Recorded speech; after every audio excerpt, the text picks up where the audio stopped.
Hi, welcome to my podcast, The Way I See It.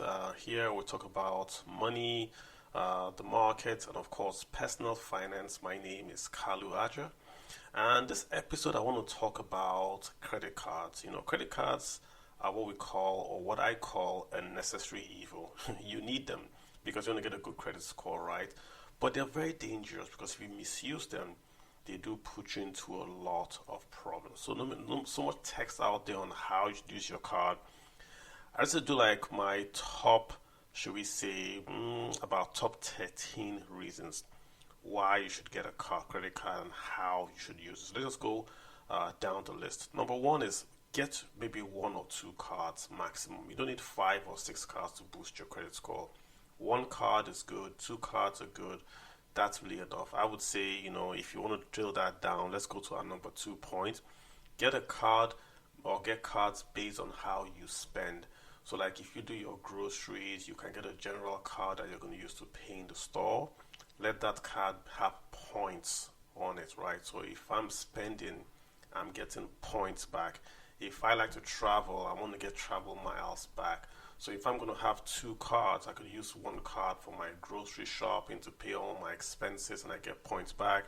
And I can use one card to travel, so I get those points as I travel. So get 1 or 2 cards, maybe max 3 cards, and then make sure your cards are all point cards. So if you use your credit card just to get the points, it's almost like free money.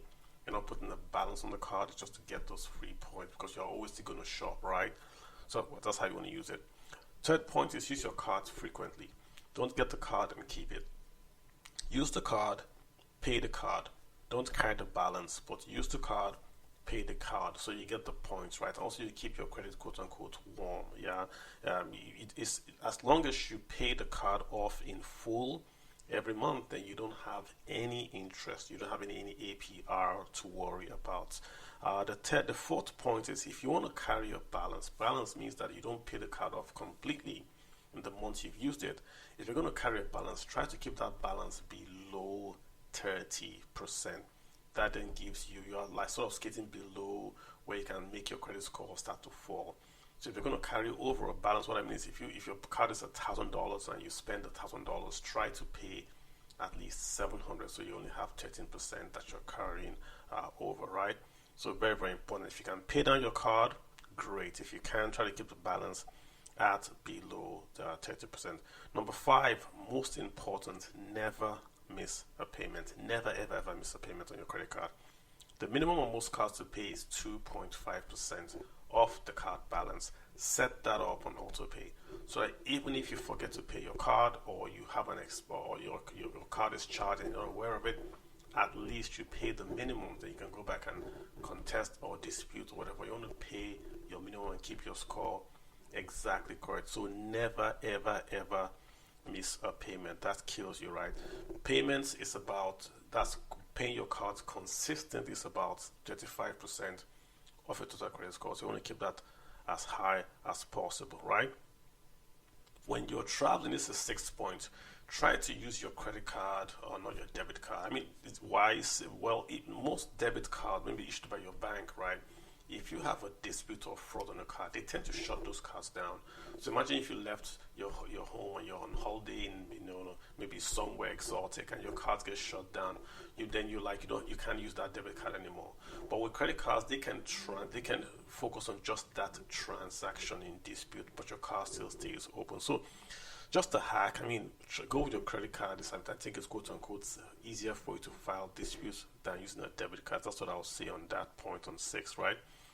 On 7, you want to make sure you keep your FICO score, i.e. your credit score, as high as possible. So the card allows you to do that. So the more you use your card and pay your card off and keep your balances low, that's the best way to keep your FICO score up and up and up and up. So use your card, pay it off in full, or keep a balance below 30%. That's one very, very good practice to keep your credit score up and up and up. On our 8th point, don't close out older credit cards. The first credit card you get, try not to close it out, or the older cards, try not to close them out. Why? Because how long your cards have been gives you a score on your FICO. I think it's about 10%. So the longer you've had your credit, you get about 10 points. It helps you with your FICO score. So you don't have to use it. You don't have to buy $1,000 on your card. Buy gas or buy coffee with the old cards. Pay it off. End of story. Just set up an auto pay every month. It maybe pays some tiny teeny weeny bill, and you pay it off through auto pay. Keep the card active. It gives you those points, and you're good to go. Number 9, be careful about how you apply for new loans. The more you apply for loans, even outside your institution, it records. The more you apply, it dings you when your credit is being pulled. So if you apply once, twice, thrice, and all that, it's recording that against you and it's dinging you when it's pulling your credit. It shows up that you're applying for credit. Now, it's not illegal, it's not malicious. If you want to buy a house, clearly you're going to have to go shopping around to get the best APR, but be careful that you don't pull a lot of credit. You go to a store, they say, hey, if you get this stuff, you're going to get 10%. If you apply for a credit card, try not to do those stuff. It's not that necessary for you to pull credit just to get a discount or a new jacket, right? So be careful about applying for new loans. Number 10, if possible, get only cards that you don't pay annual credit card fees. Most cards now are 0% annual fees. You don't have to pay for a fee to a card holder. There are lots of cards that offer 0%, so go for those ones. Don't pay any annual fees for a card. Doesn't make any sense. Now, number 11, if you suspect fraud, report immediately. Most claims are only good if you report within 60 days of you discovering, right? So make sure once you see a fraud or a dispute you're not aware of, call the bank, call the credit card company issuer immediately and report that. Very, very, very important. Number 12, this is more like a hack, right? The way you want to build credit out for your kid, if your kid is 18 years old, you can go with your kid and apply for credit together as a joint with your child. But look at the caveat, right?